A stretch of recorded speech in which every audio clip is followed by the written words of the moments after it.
Right, so something of a bit of a different video today. Instead of just talking about male victims of domestic abuse, I've invited a guest on to talk about it. So this is my wife, Chloe. And what we thought we'd do today is have a talk about what it's like to support a male victim of domestic abuse, going through things like parental alienation, going through the court process, going through kind of healing afterwards, and just give the other side view of it. So not just my view that I talk about all the time from being a male victim and survivor and the work I do for men, but also from her side. And for the last few years of me doing this work, Chloe's obviously been on the other side of the camera, but we thought it'd just be really useful to have that kind of point of view and talk about it from both sides. So yeah, welcome. Thank you, darling. Yeah, so we're just literally going to have a conversation with each other about this stuff, and this should be useful for men going through it, but also people supporting those men. And yeah, it's something we're looking at doing more regularly. So, drop a comment if you think it is useful. So something I thought would be good to go through, babe, is, you've obviously met me after the fact of everything that had happened, but we still had to go through all of the court processes and things like that together. So maybe just, what was that like for you, having to go through the back end of it and all the stuff that was happening there? Really, really stressful, obviously.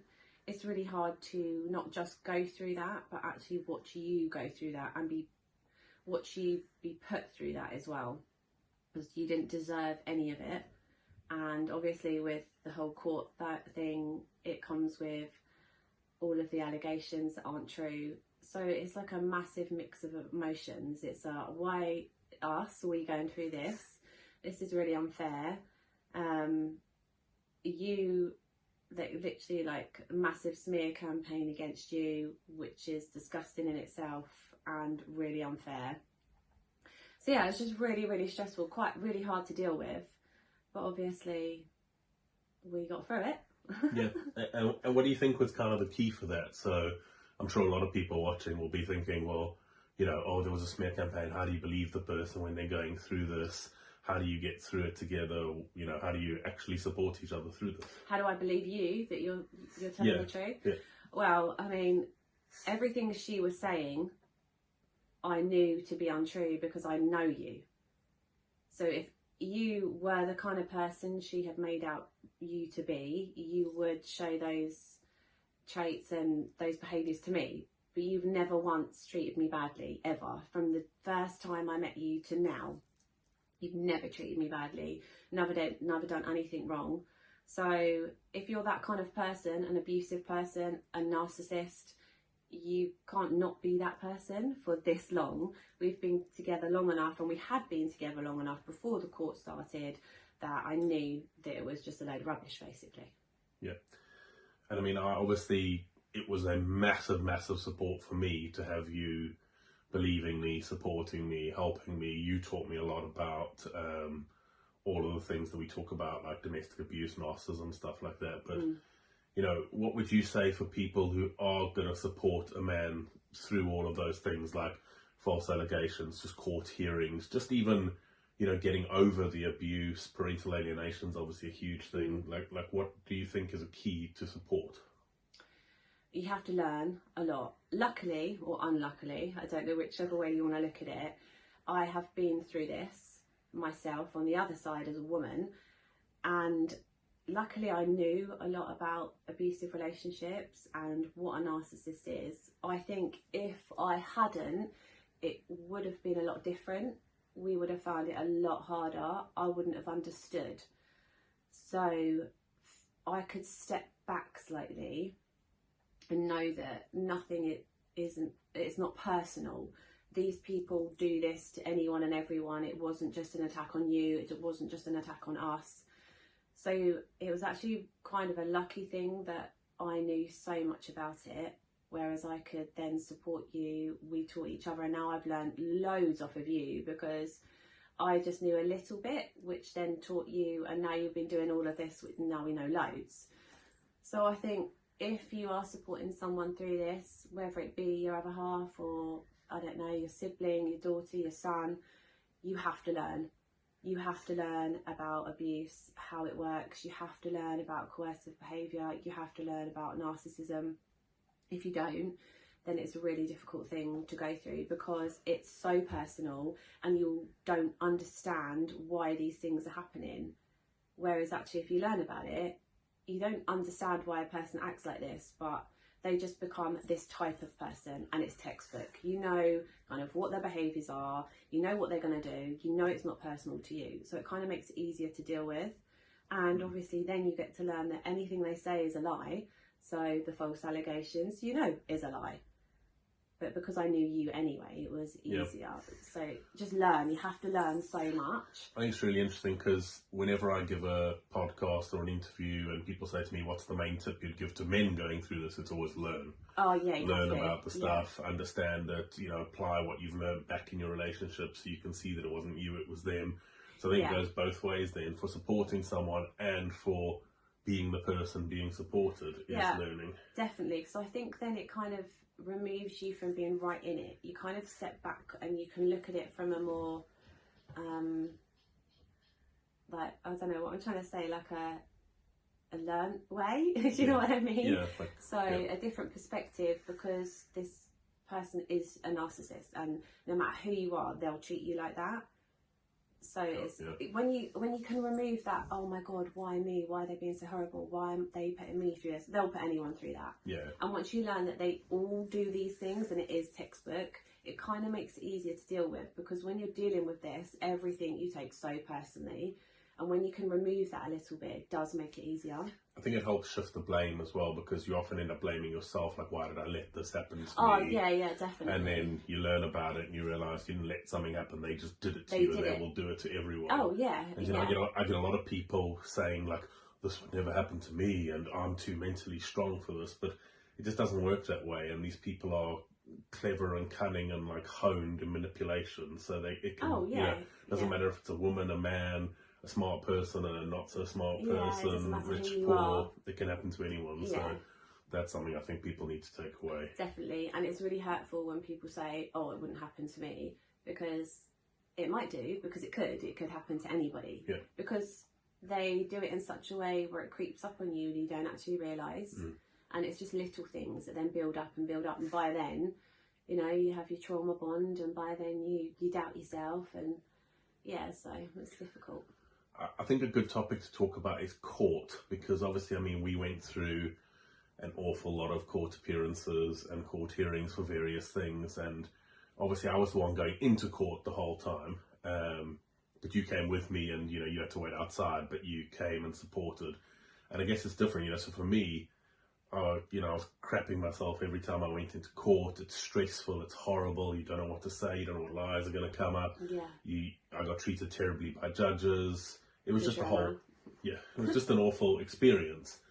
But, you know, obviously for you it wasn't a nice experience. So what was it like, kind of from your point of view, the court things? It was really nerve-wracking, because I knew you had to go in by yourself and I couldn't be there with you at the time.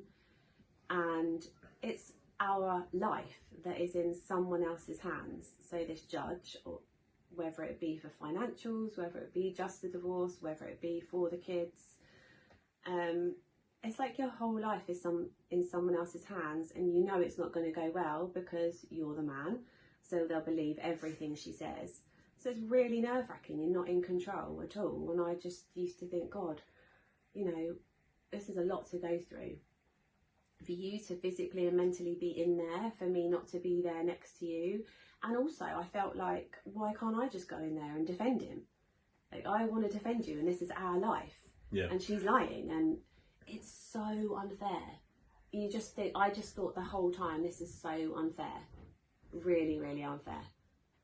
So I think let's get to the big crux of the point of what I do and why you kind of stepping forward now onto this side of the camera as well is, you know, there's going to be people watching this that there's probably going to be comments like, oh my God, he's brainwashed her, he's holding her against her will or something. But obviously you said yourself just now that you've gone through it the other way, so you've been a victim of domestic abuse. I've been a victim of domestic abuse. But why are you feeling so strongly about coming forward and speaking about the men's side of it now? Because Well, before my bad relationship, I'd never really even thought about it. You hear of domestic abuse and you don't think anything more of it, then it happens to you. And me as a woman, I just thought, oh God, this is obviously horrific. I got out the other side of it, and there was lots of support, but I didn't even think that there wouldn't be that support for men. It didn't even cross my mind. I just, as a woman, reached out to where I could and didn't get any help, as it is. And then when you were going through it, I thought, oh, okay, well, we can do this. We can get support from people. We can go to the police. We can do like the dash form. And I told you all these things that you could do. But actually that doesn't matter because you're a man and no one believed you. And also they take one look at how you look and think, okay, this couldn't possibly happen. And now the more we've gone into this and the more I've learned, there literally is no help for men. There's no support for men. It's all about women. They can say and do whatever they want. Now this massive feminist movement has come in and it drives me wild. And I hate women like that with a passion. I obviously hate women like your ex. I think they are disgusting. I think women are getting away with brainwashing other women, and I don't want that for our children.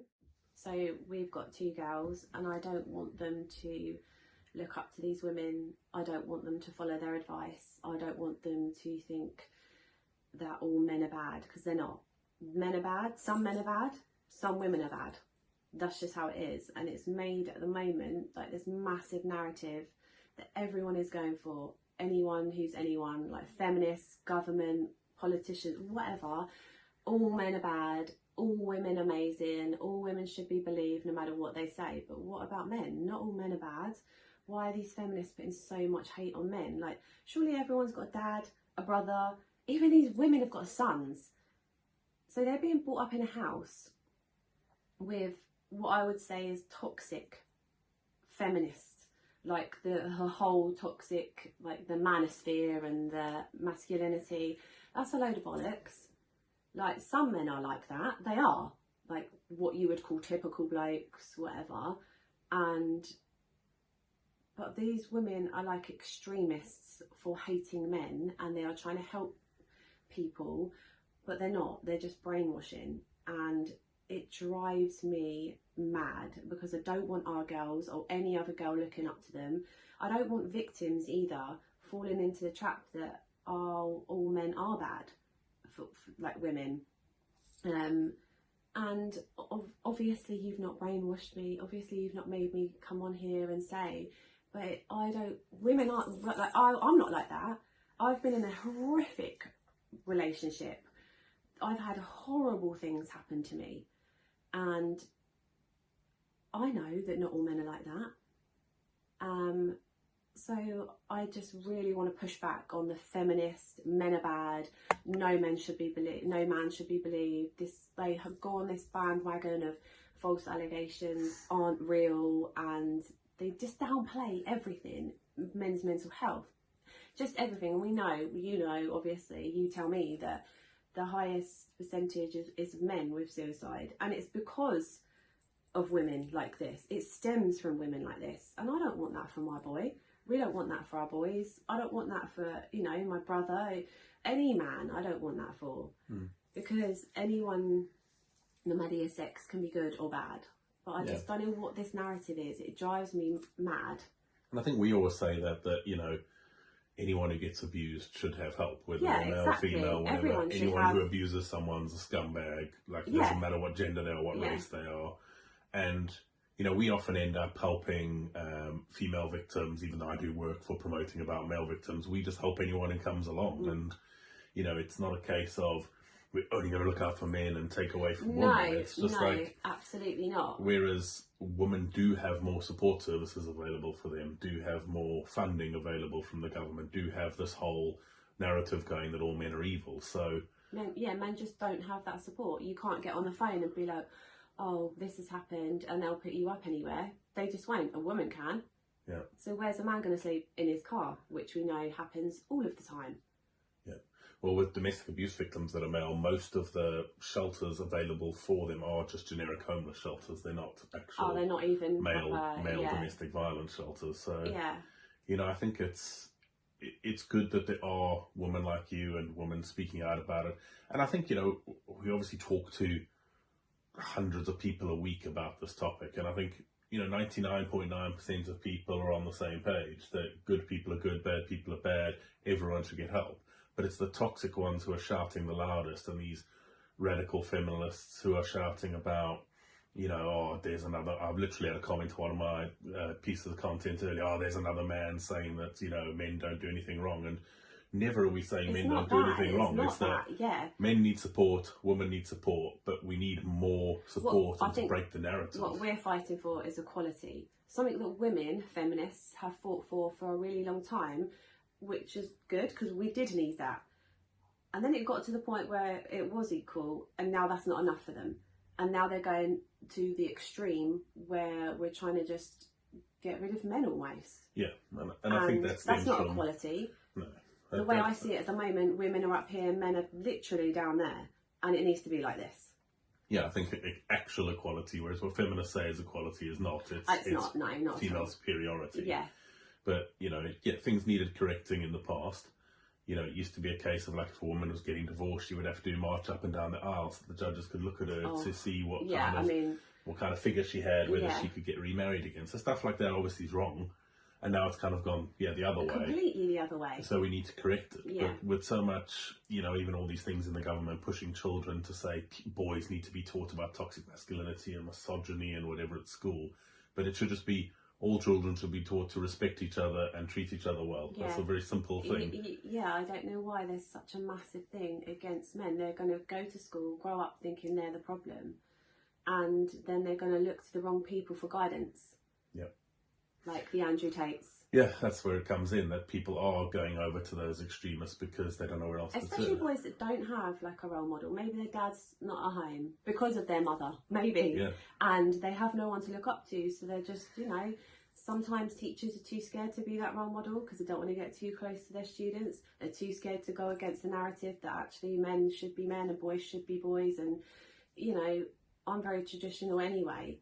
But anyone's too scared to stick up for men and boys at the moment, so they have no one. So unless they stumble across someone like you or people you work with, they will come across the Andrew Tate because he's so popular anyway, and that's what they'll look up to. Yeah. And you can't blame them, really. No, you know, where else have they got to go? Yeah. So yeah, I think we covered a lot. I mean, let's kind of end with some practical advice. So what kind of advice would you give as a woman and as someone supporting to a man going through this? Like the best piece of advice. A man going through domestic abuse or false allegations, parental alienation, any of those things. You have to, it's really difficult because you feel so isolated when you're in that relationship, and especially for a man because males aren't believed. If you can find one person who can be your soundboard and they do believe you, find that person and talk to them all of the time. Make practical things is like record things, take notes, write things down, keep a journal. But I think also for your mental health, you need to find somebody who is like your little lighthouse and you can go to. Even just someone like you or someone who does what you do, and to learn, going back to the learning thing. If you learn, then you realise that it's not just you that's going through this. Once you realise it's not just you, it's not a personal attack on you, it's just unfortunately you're with this disgusting person, and even if they are with your best mate, they'd be doing it to your best mate, you know. So find your lighthouse, find someone that you can talk to, that support, even if you can't get out, just to have that little bit of support and to learn, and then you can make a plan to get out. Yep. And the other way, so advice that you would give to a woman supporting someone or someone who's supporting a man going through these things? Pretty much exactly the same. You have to learn. The more you learn about these people who manipulate, you can be kind of one step ahead because it is so textbook. Then also you can try and understand as well how that person feels when they're in the relationship. Because when you're in a relationship like that, it's so hard to even see a way out. It's really difficult. You feel trapped. I felt trapped, and I've used that word so many times, even to social services, even to the police. I said, I feel trapped. There's no way out, because you don't feel like there's a way out, a safe way out anyway. So I can't remember what I was saying now. That's just advice for people. You just need to find someone you can really trust with how you feel, and just learn about everything that you can, basically. Yeah, I think learning, supporting, and that's where I was going. Trying to understand. You won't ever understand unless you've been through it or you're going through it. Try to have empathy for the person going through it, because it's easy to say, that wouldn't happen to me. Why didn't you just leave them? That's literally everyone's favourite. That's what I was trying to say. You can't say those things, because when you're in it, you feel so trapped. If you're someone's like lighthouse or someone's support, then you can be their safe way out. And if you learn, you can have a plan together that's safe, because getting out and staying out is the most dangerous time. That's why it seems so scary to get out of a relationship like that. Yeah.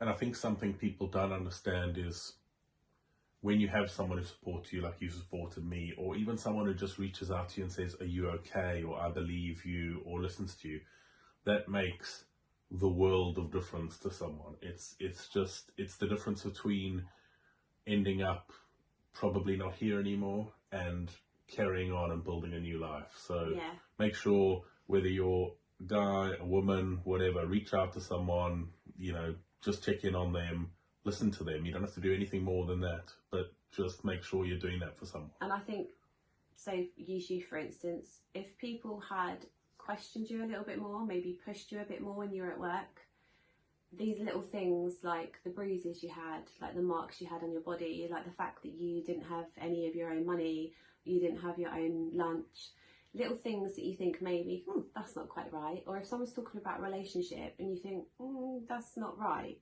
question that, push them on it.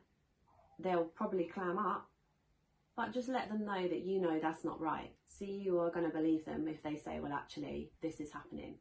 Because especially for a man, I don't think you would give up information or say this is happening to me very easily. Whereas a woman, all women are believed if they're lying, men aren't. So I think if you have any kind of inkling that something's not right, push it. Yeah. That could open the door for them to be like, oh my God, I need some help. That could change their life forever. Yeah. Yeah, I always wonder when I used to go to work and people saw things and no one ever said anything, and it's crazy that I actually keep meaning to go back and ask people I used to work with in the corporate world, why did you never say anything? Because it was obvious. And it's not a blame game, and it's not you should have done this, because people don't. They don't like to tread on toes. They don't like to rock the boat. They don't like to be nosy. But people should. Okay. So I think, we try to just have an open conversation about what it's like as the man and the woman supporting. So if you think this is useful, just let us know. We'd like to do more of this stuff where you can see from both sides. What Chloe has to say can help a lot of women out there. I have a lot to say. And she does have a lot to say.